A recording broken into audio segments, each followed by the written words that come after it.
నమస్తే. ఇన్నాళ్ళు నన్ను సపోర్ట్ చేస్తూ, ఎంకరేజ్ చేస్తూ మీ ప్రేమని నాకు అందిస్తున్న ప్రతి ఒక్కరికి కృతజ్ఞతలు. అలాగే ఈ వీడియో కూడా ఖచ్చితంగా మీకు ఉపయోగపడుతుంది. లైక్, షేర్ అండ్ సబ్స్క్రైబ్ చేసి మీ సపోర్ట్‌ని నాకు అందించండి. అలాగే ఈ వీడియో పట్ల మీకున్న అభిప్రాయాన్ని కామెంట్ సెక్షన్‌లో కామెంట్ చేసి తెలియజేయండి. ఇప్పుడు వీడియోని చూద్దాం.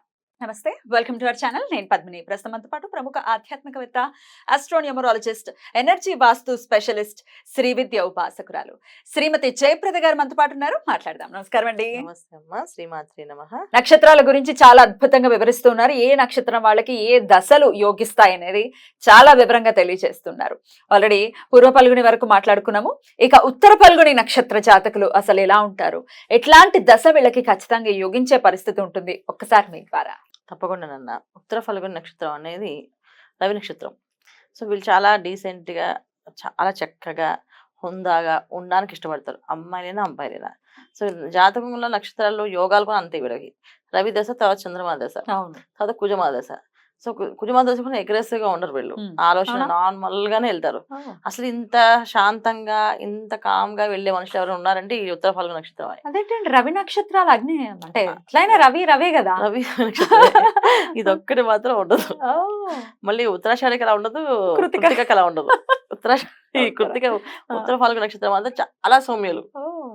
అసలు వీళ్ళకి కోపం వస్తుందా అనే కోపం కూడా వస్తుంది మనకు ఒక్కొక్కసారి. అంత సౌమ్యంగా ఉంటారు వీళ్ళు. ఏదో వీళ్ళకి ఏదైనా రాహు కొంచెం చతుర్థ స్థానంలో పడితే గనక కొంచెం అగ్రెసివ్ గా మాట్లాడడం, కొంచెం మాట విసిరేయడం ఉంటుంది. మాట విసరడం ఉంటుంది అంతే. మాట విసరడం అంటే నచ్చలేనప్పుడు తప్పని మాట్లాడతారు, అది కట్ అయిపోతారు రిలేషన్. అలా మాట్లాడతారు, అదర్వైజ్ ఏమి ఉండదు. ఒక మాట్లాడటం అలా మాట్లాడితే ఇంకా రిలేషన్ బ్రేక్ అవడమే. పాయింట్ చాలా గట్టిగా స్ట్రాంగ్ గా మాట్లాడతారు. రవి నక్షత్రాలు కదా, స్ట్రైట్ ఫార్వర్డ్ గా అడుగుతారు అడిగే విషయాలు. ఆ స్ట్రైట్ ఫార్వర్డ్ అనేది కొంతమంది బడబడ చేస్తారు, వీళ్ళు చాలా సైలెంట్ గా పాయింట్ అడిగినప్పటికీ మనకి అది ఎప్పటికో గుచ్చిపోయి అమ్మ ఎప్పుడు వాళ్ళ మొహం చూసినా ఆ పాయింట్ గుర్తొచ్చేస్తుంది, ఆ మాట గుర్తొచ్చి వీళ్ళు ఆ రోజు ఆ మాట అన్నారు, అంత స్ట్రాంగ్ గా చెప్తారు. అందువల్ల వీళ్ళ లైఫ్ లో కొన్ని విషయాలు ఏంటంటే బ్లెస్సింగ్స్ ఎక్కువగా ఉంటాయి వీళ్ళకి. బ్లెస్సింగ్ జీవితం అనమాట చెప్పాలంటే. ఎందుకంటే ఎవరిని ఒక తొందరగా పడి ఏదో ఒక మాట అనడం, తొందరపడడం, తొందరగా మాట్లాడడం, అలా చేసే లక్షణాలు ఏముండవు వీళ్ళకి. జనరల్ గా సాఫ్ట్ నేచర్ లో వెళ్తారు, ఓర్పు ఎక్కువగా అనిపిస్తుంది. దానివల్ల బ్లెస్సింగ్స్ వల్ల వీళ్ళ లైఫ్ ముందుకు టర్నింగ్ అవుతుంది తప్ప అదర్వైజ్ ఇబ్బంది పడతారు. సో వీళ్ళకి ఏ దశలు యోగిస్తాయి అని అంటే జనరల్ గా గురు మహాదశ యోగిస్తుంది. గురు మహాదశ యోగిస్తుంది. ఓకే, అంటే ఇంచుమించు ఒక మొదటి పాదం అయినప్పటికీ ఇంచుమించు 34-35 ఇయర్స్ రావాలి, 36 అట్లా రావాలి. కానీ చంద్రమహాదశలోని తర్వాత వీడికి వచ్చే కుజమహాదశలోని వివాహాలు అయిపోతాయి.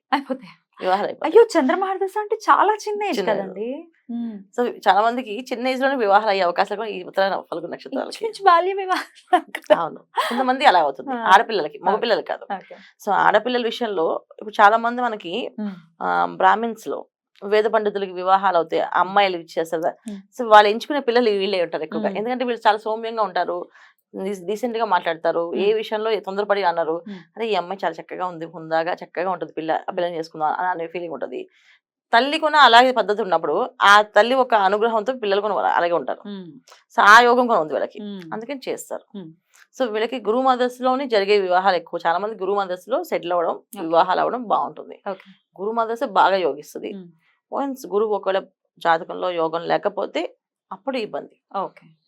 సో ఇబ్బంది ఎలాంటి పెడుతుందంటే పెద్దగా ఇబ్బంది ఏమి ఉండదు వీళ్ళకి. ఏంటంటే ఉద్యోగాల్లో వాటిల్లో పెద్దగా రాణింపు ఉండదు, నార్మల్ ఉద్యోగం చేస్తారు, నమ్మకస్తులుగా ఉంటారు వీళ్ళు. సో చిన్న చిన్న సంస్థలోని చిన్న చిన్న ఉద్యోగాలు చేస్తారు, శాలరీలో ఎక్కువ పెంచాలని, ఎక్కువ ప్రమోషన్స్ రావాలని కూడా అనుకోరు. సో ఇలాంటి లక్షణాలు కూడా ఈ జాతకంలో ఈ ఉత్తర ఫల్గుని నక్షత్రం వాళ్ళకి ఉంటాయి. సో రవి దశ, చంద్రమా దశ, తర్వాత కుజమా దశ, తర్వాత వీళ్ళకి వచ్చే రాహు దశ.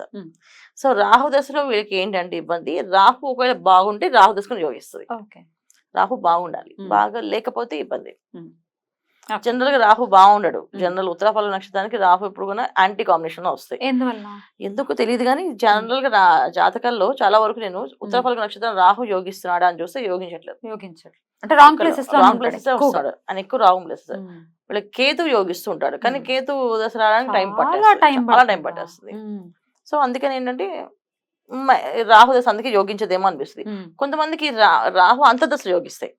ఇప్పుడు కుజుల్లో అంతర్దశ రాహు వస్తే యోగిస్తుంది, అలాగే గురువులో రాహు దశ వచ్చినప్పుడు యోగిస్తుంది.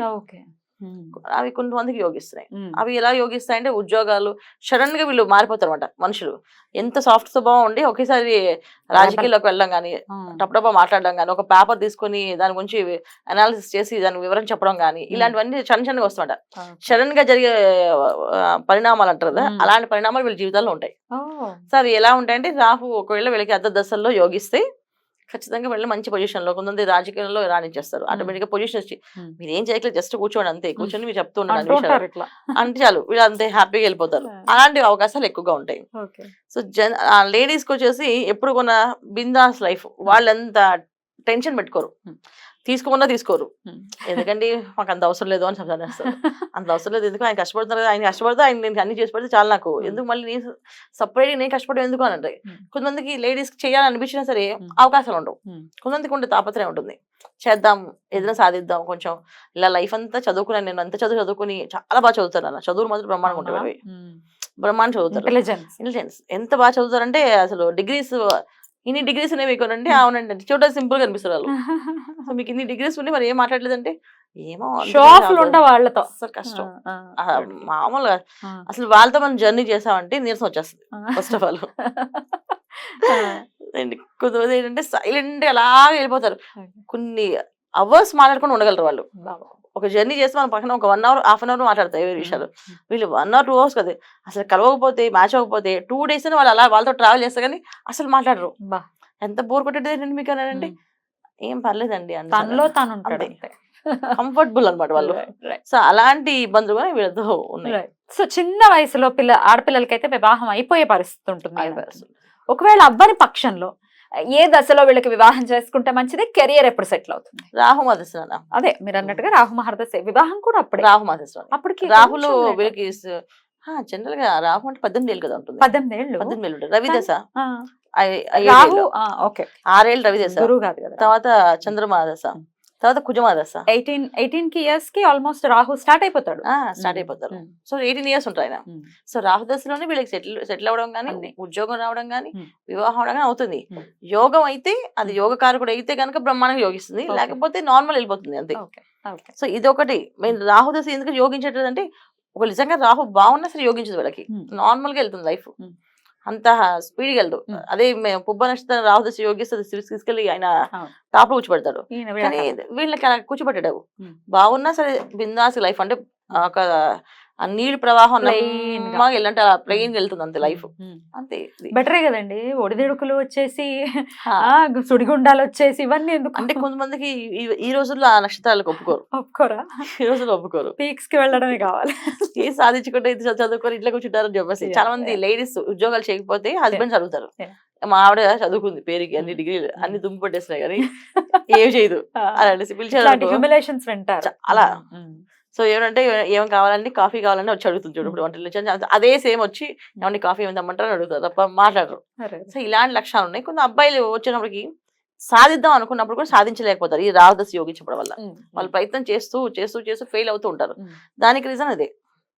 కానీ మనకి ఏంటంటే ఎక్కువ అన్ని నక్షత్రాల కంటే ఈ నక్షత్రం వాళ్ళతో ఏంటంటే ఏ గొడవ లేకుండా, డిస్టర్బెన్స్ లేకుండా హాయిగా ఉంటారు వీళ్ళు, ప్రశాంతంగా లైఫ్ లీడ్ చేయగలుగుతారు హ్యాపీగా, బాగుంటుంది.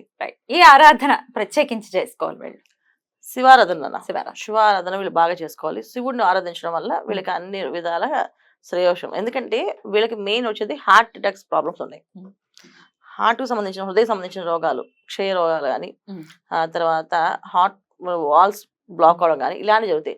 అసలు ఏమి చేయని వాళ్ళకి వీళ్ళకి ఎందుకు వస్తే ప్రాబ్లమ్స్ అంటే జనరల్ గా అంతే, దీని దశలు అది. సో రాహు దశలో రాహులో కుజుడు వచ్చినప్పుడు బాగాలేదు అనుకోండి, రాహు దశలో అంతర్దశ కుజుడు వచ్చాడు అనుకోండి, కుజుడు బాగాలేదు అనుకోండి, డెఫినెట్ గా వీళ్ళకి సివియర్ ఇబ్బందులు. ఎపిసోడ్ లో హస్త నక్షత్రం గురించి మాట్లాడుకుందాం. థ్యాంక్ యూ సో మచ్ అండి. నమస్తే అమ్మా. శ్రీమాత్రే నమః.